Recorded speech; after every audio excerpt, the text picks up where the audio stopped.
Hello and welcome to Defence Line, our weekly program on defence, security and more. News of a face-off between officers and jawans of an armoured regiment in Samba has sent shock waves in the defence fraternity. What is of greater concern is the fact that this is the second such incident in recent months. In the previous incident, some officers were even injured in the clash. Why are such incidents on the increase? Are they isolated incidents or do they indicate a deeper malaise of weakening officer-jawan ties? This is what we discuss today in Defence Line with Rajiv Anand, an advocate who specializes in military law, Colonel D.S. Cheema, an ex-EME officer who writes regularly in newspapers and magazines on defence matters, and Brigadier Z.S. Dhaliwal, a former infantry officer who was Deputy GOC of a division. Gentlemen, welcome to the discussion. But before that, let us look at this report.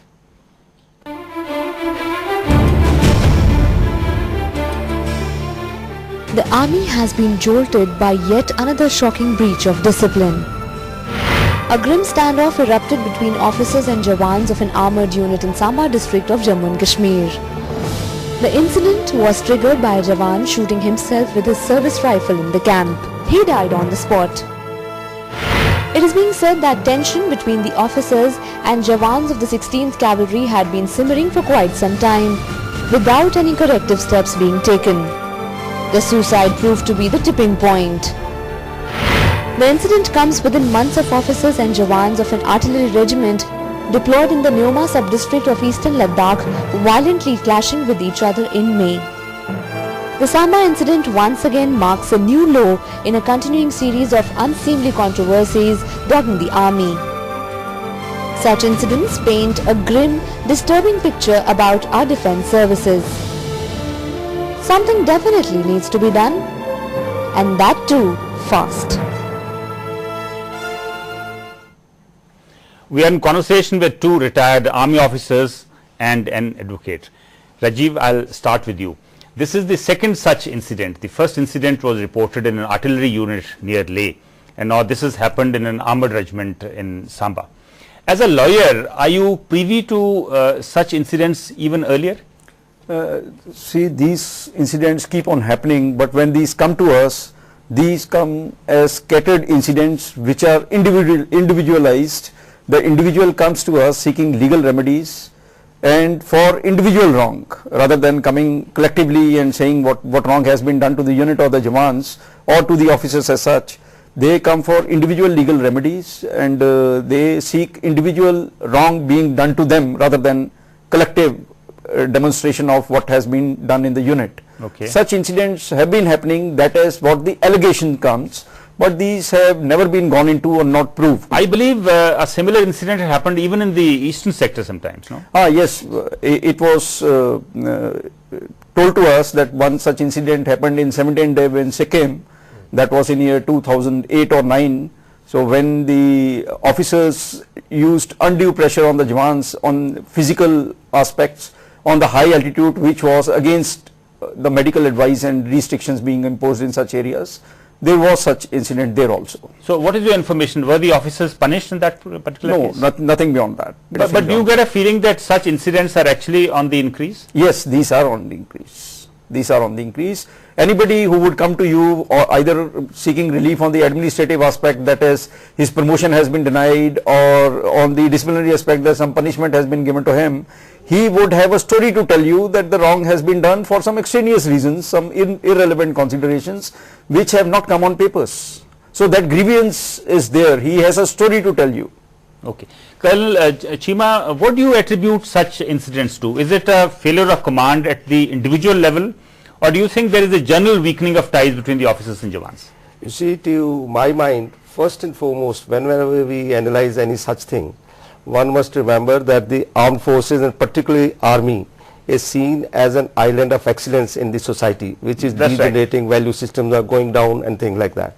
Now, whenever even such a scattered incident happens anywhere, it gets highlighted and everyone starts talking about it. Out of about 15 lakh odd people in the armed forces, in the army particularly, it should not happen. I am not saying that it is all right if it has happened, but please remember what Shakespeare said. He said, when the lilies fester, they smell far worse than the weeds. Okay. So this is a fact that the society has degenerated, and the second point which we must remember is the special and peculiar operating environment of a soldier in India. But is it such incidents, are they new or were they happening even when you were They've been happening. I mean, I can quote a particular incident. When I was in high altitude in a particular position. There I saw something like that happening in an infantry battalion, and it was shocking, but the incident was put under control. RMO gave some medicine to a Jawan, and that medicine, probably whatever went wrong, reacted or whatever, the Jawan died. Now the entire battalion, almost a mutiny, rebelled, and the CO was not allowed to function. The brigade commander happened to be there. Fortunately, unfortunately, I was in that location that time, a forward area in high altitude. We all went there, and it took us the whole day to control the situation, and the RMO had to be shifted from there. So these have been happening. Now media is very active, and I suppose they get reported more. Otherwise, these situations have been happening. Right. Brigadier Dhaliwal, you from the infantry, where such incidents are slightly more commonplace. Do you get a feeling that they are on the increase, or it's just that they are being hyped a little more by the media? They are not. Actually, to say that they are more in infantry in ratio with the others, no. Okay. If you take the total strength of infantry and the others, it is more or less the same. And these have been happening before, they'll keep on happening now. But because the number is appearing larger, because the larger number of people, it appears that things are really going bad. As Kalchima had said, that is expected from the armed forces excellence, and whenever there is a little dent in the excellence, it becomes a big news.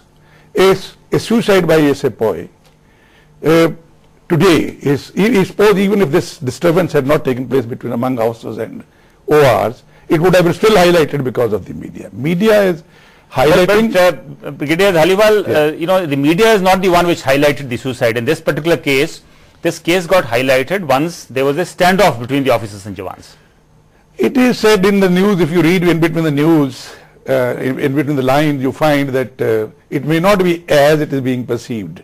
That it was not that the people on one side, the officers are standing with the glassas and the men were standing. No. There was simmering, as I said, there was simmering dissatisfaction among But now I believe some of the officers have been moved to, have been attached with the messes of other units, which is pretty serious, no? No, if it is so, it is very serious. But to me, it doesn't appear it is that way. The other point you made was that it's not happening more in infantry, but don't you think in infantry, the relations, the contact between the officers and Jawans is much more than in, let's say, artillery or in EME or in the army? No, I feel that human relations are at par in everything. Actually, if you ask me, the communication of armor corps and the artillery work as teams, the interaction with men should be more. But why we feel infantry? Because infantry, the fellow has to take them in the attack along. That's right. From that, it appears that communication is supposed to be more. No, I think the communication is equally important for armor as well as for artillery. Rajiv, do you think the present lot of officers in the army, at least some of them, lack the kind of leadership qualities that are required, and which means the army may not be attracting the right kind of talent today? No, I would not say that. Restricting to my subject, that is legal aspect. Yes. The leadership aspect in my field comes when it is imparting justice. The acts and the rules that are applicable to the defense forces and the armed forces give some powers to the officer commanding, some powers to the commanding officer. Now here, if we see in the discussion that is particularly we are having today, if we see, we will find in Army Act there are specific provisions. If somebody is ill-treating a subordinate, it is a punishable offence, it's a penal offence under the Army Act. Rightly, on the other hand, if somebody is doing insubordination, striking or threatening an officer, that is also a punishable offence. In active service, you will find punishment of life imprisonment for that. Which means the law is there, but perhaps it's not being enforced properly. No, I'll tell you further. Now the officer, when he starts using it for its own advantage rather than remedy, then the problem comes. Now that confidence among the troops goes. When it goes, such incidents happen. Brigadier Dhaliwal, do you think there is a leadership crisis, or all this is happening because of maybe poor training? No, I was an instructor in academy in 70s. Yes. And I assessed about 5-6 courses. And I found that the quality of the gentleman cadets was going down by each course. There is no doubt that today the quality of people who are coming to the armed forces in all ranks as well as officers is of not that high standard as it was before. Colonel Cheema, do you attribute these kinds of incidents of insubordination or standoff between officers and Jawans to the difficult conditions in which the armed forces function? Because there's a general feeling that many of the units are constantly in field areas. They're not getting the rest and respite that they should be getting. The kind of operating environment which our Jawan works, you see, first thing that should be seen is that the modern day anxiety and pressure, the Jawan comes and the officer comes from the same background in the society in which everything else is happening. What is happening in our society is basically that power breeds wealth and wealth reinforces power. Now the Jawan and the officer both do not have either power or wealth. Now they are, dissatisfied and unhappy with their working conditions in any case. But what happens is that when the Jawan and the officer interact, the Jawan knows that he is from the same village, from the same background, same kind of financial background, say, it is a very important factor in our case. And he does not consider much, though the officer has come through a different system, he has come through a different system. Right.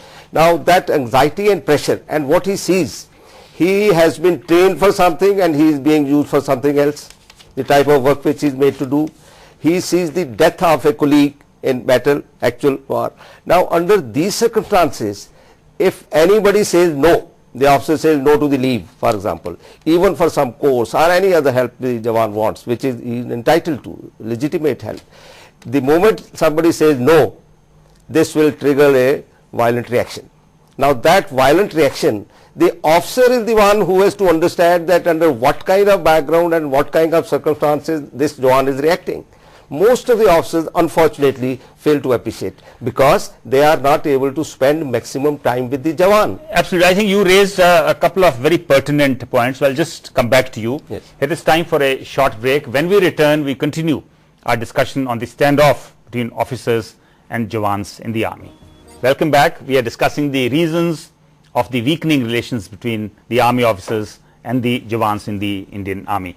Colonel Cheema, before the break, you made some points of the Jawans being mistreated or maltreated. I remember the earlier incident which happened near Leh was because Sahayak had allegedly misbehaved with the wife, or the whole incident had not been treated properly. Do you think it's about time to discontinue with the system of serving Jawans as Sahayaks to the officers? Absolutely. You see, a lot of water has flown under the river, and we must appreciate that gone are the times when the Jawan was uneducated. Now the minimum qualification a Jawan needs is perhaps 10th or 10 plus 2. Now he has his own aspirations. He comes from the same background, what, as I said earlier, as the officer comes from. Now he does not want to be treated, menial jobs, and it is a fact of life. All of us know that the men are made to do all kind of menial jobs, walking a dog, cooking even in the kitchen, and doing all kinds of... I'll just come back to you. Brigadier Dhaliwal, would you agree with what Colonel Cheema is saying? No, I personally feel this translation of combat man into Sahayak is a misnomer. The Batman was called combat man. Okay. That means in the combat, he was protecting his officer, so that the officer doesn't have to worry about his protection and he looked after the command. And from combat man, the got cut, the Batman is the left. Now the Batman was there to help the officer in his day-to-day arrangements, administrative arrangements, so that he can look after the command. Unfortunately, some bad incidents, I will call it not, I've been in cantonments,